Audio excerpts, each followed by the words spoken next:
Welcome sa Tagalog Horoscope, ang iyong gabay sa pang-araw-araw na buhay. Dito, hatid namin ang iyong horoscope araw-araw. Alamin kung ano ang naghihintay para sa iyo sa pag-ibig, trabaho, kalusugan, at swerte. Samahan kami para mas maunawaan mo ang mensahe ng universo para sa iyong araw. Huwag kalimutang mag-subscribe, i-like ang aming mga video, at i-share sa iyong mga kaibigan. Simulan natin ang araw ng may inspirasyon mula sa mga bituin. Narito ang iyong pang-araw-araw na horoscope para sa Gemini ngayong January 11, 2025. Ngayong araw, habang binibiyayaan ng buwan ang iyong tanda, ang hangin ay punong-puno ng masasayang enerhiya na tumutugma sa iyong matalino at mapaglarong diwa. Ang iyong likas na karisma at nakakatuwang personalidad ay nagiging magneto na umaakit ng mga tao sa paligid mo.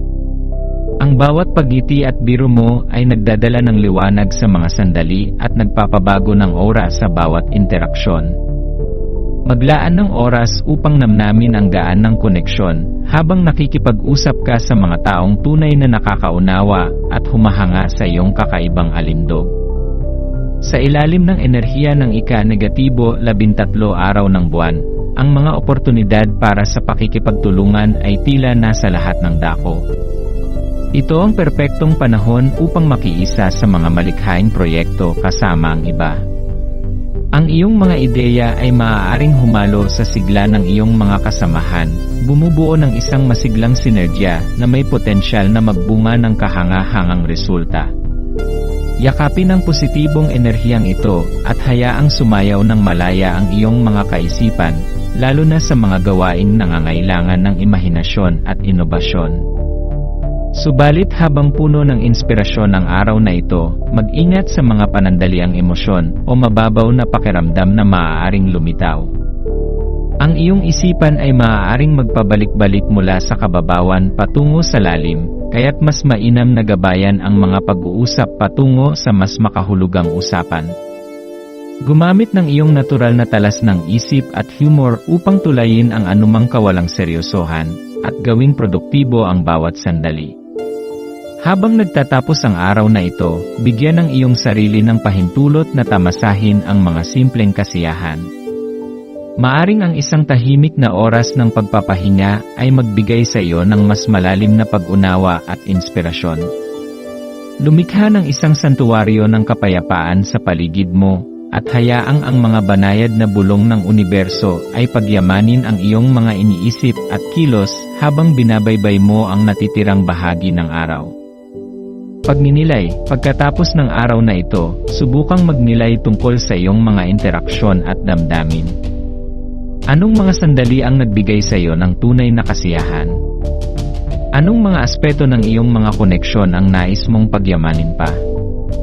Ang ganitong klase ng pagmumuni-muni ay maaaring magbigay sa iyo ng mas malalim na pagkaunawa sa kahalagahan ng pakikipagkapwa-tao at ang papel ng humor at koneksyon sa iyong buhay.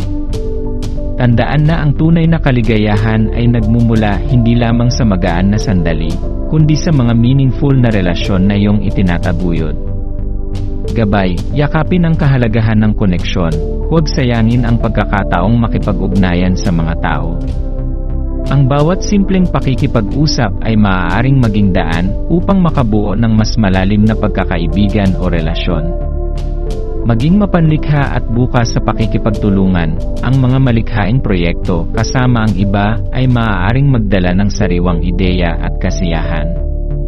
Magtiwala sa iyong kakayahang mag-ambag at tumanggap ng inspirasyon mula sa iba. Maglaan ng panahon para sa sarili, sa gitna ng masiglang araw, tandaan na mahalaga ring magpahinga. Ang mga oras ng katahimikan ay maaaring maging bukal ng mas malalim na inspirasyon. Gamitin ang talas ng isip bilang tulay sa mga sitwasyong tila mababaw. Gamitin ang iyong talino at humor upang gabayan ang mga ito patungo sa mas makahulugang pag-uusap. Ngayong araw, ipaalala sa iyong sarili na ikaw ang nagsisilbing ilaw ng marami. Sa bawat ngiti, biro, at koneksyon na iyong binubuo, nililikha mo ang isang mas masayang mundo. Yakapin ang kasiyahan at inspirasyong dulot ng araw na ito, at hayaang ang enerhiya ng buwan ay maging gabay mo sa bawat hakbang.